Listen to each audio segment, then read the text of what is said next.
Bismillahirrahmanirrahim. Assalamualaikum warahmatullahi wabarakatuh.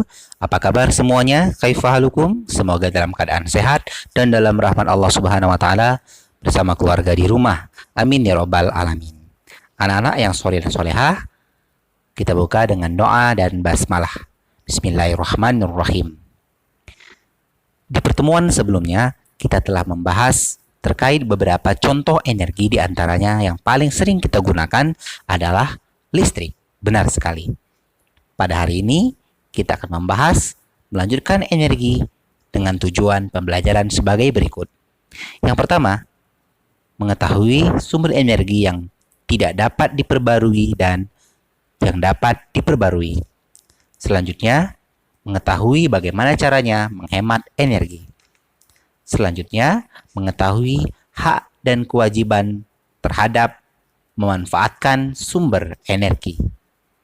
Nah, bagaimana kelanjutannya? Saksikan pembelajaran berikut ini. Sumber energi yang tidak dapat diperbarui. Sumber energi yang tidak dapat diperbarui merupakan sumber-sumber energi yang akan habis.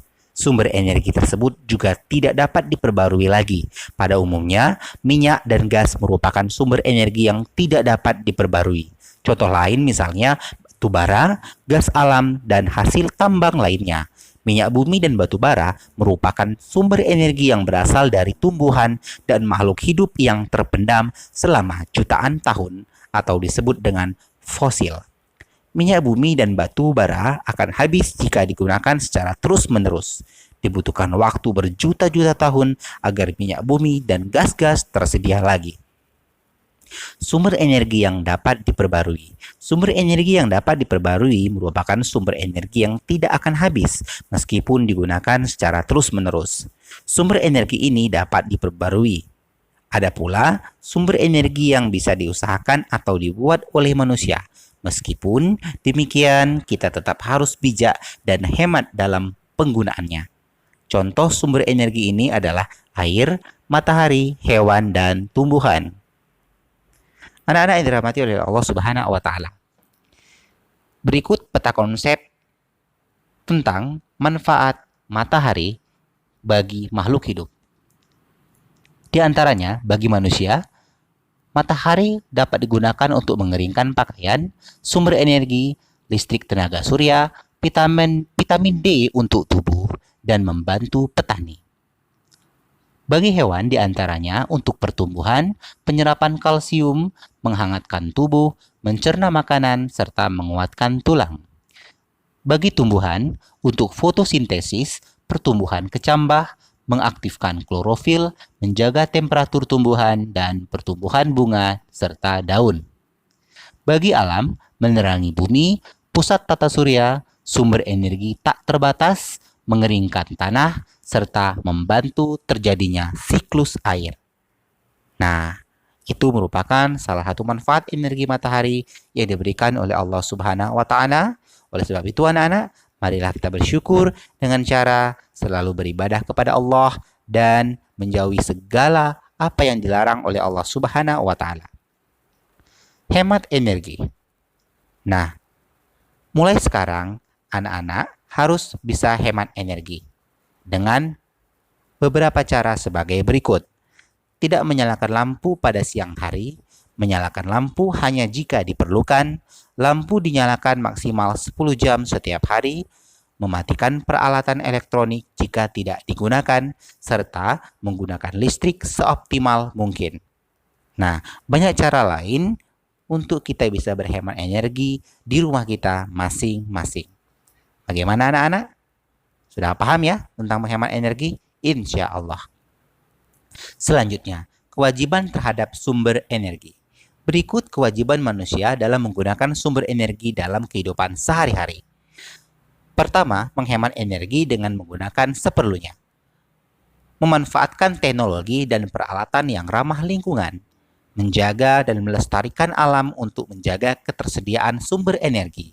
Melakukan reboisasi untuk menjaga ketersediaan sumber air, serta menggunakan energi alternatif sebagai energi seperti energi angin, air, atau matahari untuk menggantikan energi yang tidak dapat diperbarui. Selanjutnya, hak memanfaatkan sumber energi. Setiap orang memiliki hak yang sama untuk menggunakan energi agar dapat menunjang kegiatannya sehari-hari. Untuk hal-hal tertentu, setiap orang pun berhak mengelola energi. Hak mengelola energi diperbolehkan selama tidak melanggar undang-undang dan merugikan orang lain.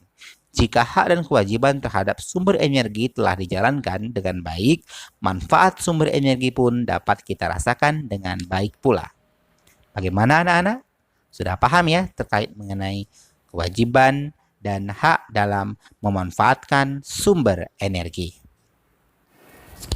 Mari kita membaca manusia dan lingkungan. Lingkungan amat penting bagi kehidupan manusia karena manusia tergantung kepada lingkungan. Manusia membutuhkan lingkungan untuk mencukupi kebutuhan hidupnya. Oleh karena itu, lingkungan memiliki daya dukung bagi kehidupan. Artinya, lingkungan mempunyai kemampuan untuk mendukung kehidupan manusia dan makhluk hidup lainnya. Oleh karena itu, manusia harus senantiasa berbuat baik kepada lingkungan. Manusia harus dapat berpikir dan berperilaku secara tepat, bijak, dan bertanggung jawab. Untuk selengkapnya bisa dibaca di halaman 26. Nah, kalian telah membaca bacaan manusia dan lingkungan. Temukan informasi-informasi penting pada bacaan berikut ini.